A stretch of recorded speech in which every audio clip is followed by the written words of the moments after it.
The 12 most suspenseful movies of all time, according to Reddit. Really good suspense is one of cinema's greatest pleasures. When you can't look away from a riveting thriller, it can be almost physically uncomfortable as you wriggle restlessly in your chair and grab the armrests. It's entertaining in the same way that a very tall roller coaster is. Number 12 Green Room, 2015. A isolated pub outside of Portland, Oregon hosts a performance by the Ain't Rights, a punk rock band. They discover to their horror that neo-Nazis frequently frequent the pub. After witnessing a horrific act of violence, the bandmates are taken hostage by the bar's owner, Darcy Banker, Patrick Stewart, and his gang and locked backstage. The Ain't Rights must use their cunning and ingenuity to survive the night as the death toll climbs. I have yet to watch a movie that is as completely engrossing as Green Room. The movie was so horrifying that I kept forgetting to breathe, remarked Lost in Static. When it was over, I estimated that only 45 minutes had passed. What an absurdly well-paced film, continued allocated data. Number 11 Brothers, 2009. Sam Cahill, a Marine captain believed to have died in Afghanistan, is played by Tobey Maguire in the film Brothers. After helping Sam's wife Grace, Natalie Portman, and their two girls, his brother Tommy, Jake Gyllenhaal, returns home. The psychological wounds of war cause a number of heartbreaking circumstances that put the resiliency of the family and the bonds of brothers to the test. Zach Pencil remarked, "I have never been more on the edge of my seat than near the finish of that film.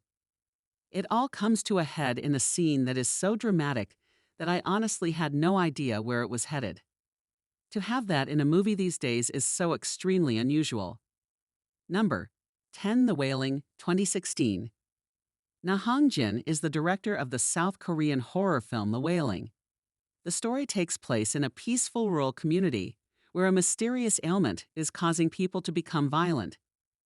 After his daughter becomes ill, a clueless police officer named Jong-gu Kwak Do-won decides to look into the matter. The locals accuse a reclusive Japanese stranger, Jun Kunimura, who lives in the woods, and a shaman suggests to Jong-gu that a malicious spirit may be to blame for the illness. The Exorcist and Bong Joon-ho's Memories of Murder have been compared to the picture, which has earned raving reviews. It builds slowly, but those who persevere are rewarded. Artemis just stated, "The Wailing is a masterpiece." Number 09 Good Time, 2017. The Safdie brothers' gritty and action-packed crime drama Good Time depicts Connie Nikas, Robert Pattinson, frantic attempts to get his developmentally handicapped brother, Nick, Benny Safdie, out of police custody following a botched bank robbery. The action of the movie takes place over the course of one night, as Connie runs through the streets of New York City while avoiding a number of risky and intense encounters. For his portrayal, Pattinson won praise from the critics, with many claiming it to be his best work. Good Time physically frightened me. I couldn't stay seated, a Redditor admitted. ZD answered, "Just keeps ratcheting up until the very end. I was thinking I had no idea where this was going and I loved it," remarked Bisamvermersh. Number 08 Nocturnal Animals, 2016. The second major motion picture Tom Ford directed was titled Nocturnal Animals. Amy Adams' character, Susan Morrow, is the proprietor of an art gallery when her ex-husband, Edward Sheffield, Jake Gyllenhaal, sends her a manuscript. The borders between fact and fiction soon start to blur as the movie transitions between her story and the novel's revenge story. The primary performances in the movie are excellent, as one would anticipate, and the narrative framework is intriguing. Gyllenhaal's presence in so many excellent thrillers over the 2010s is impressive. Hollow_King specifically praised the car scene, calling it uncomfortable and intense. Number 07 The Raid. Redemption, 2011.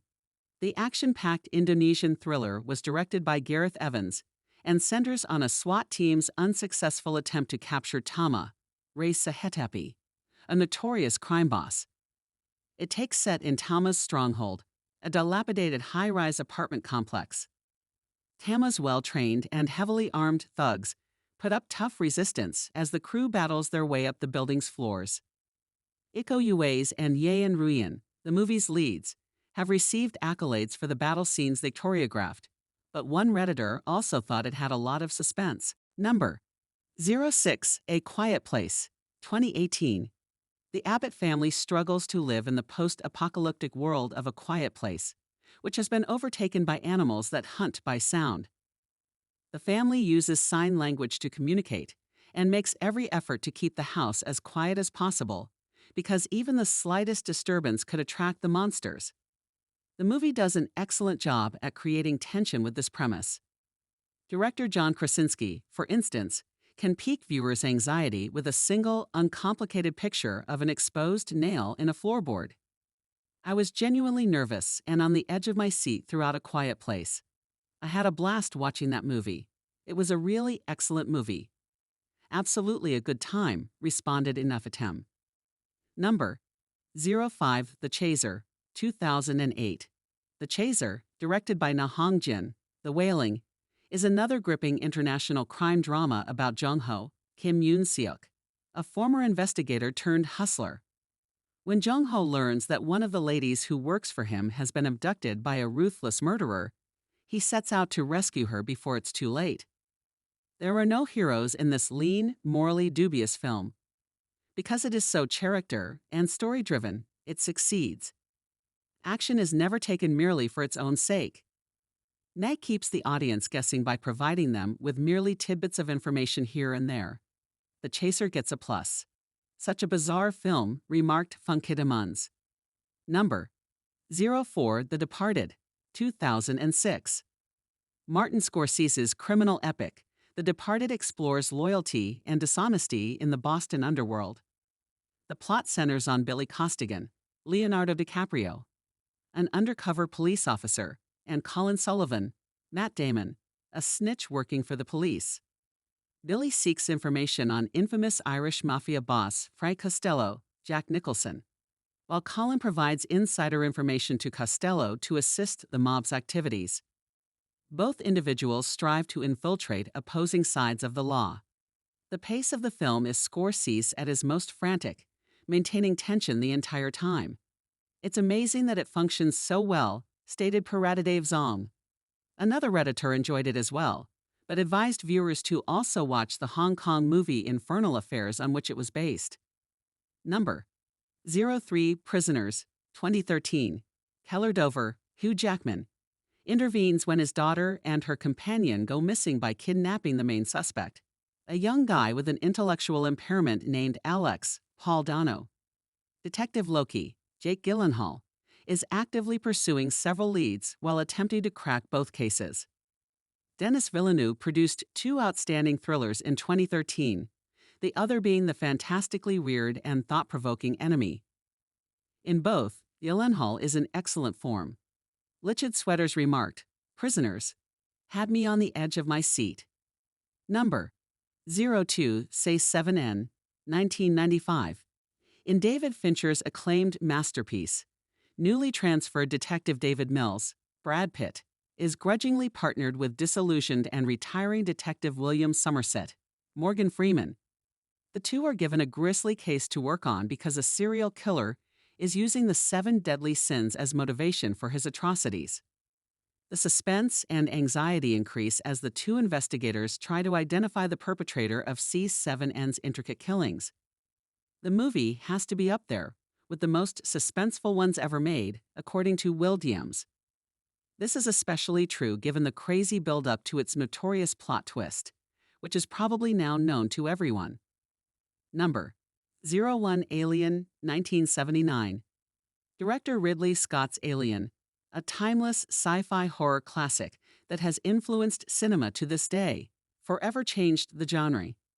The film, which is set in deep space, centers on the terrible events that Nostromo's crew encountered while their route to investigate a distress call originating from an unknown ship. They quickly come to the conclusion that the hazardous germs they meet on the alien ship have returned with them to their starship.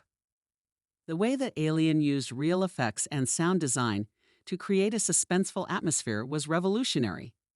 The little screen time the actual aliens had was more than enough because the suspense and increasing horror were so powerful.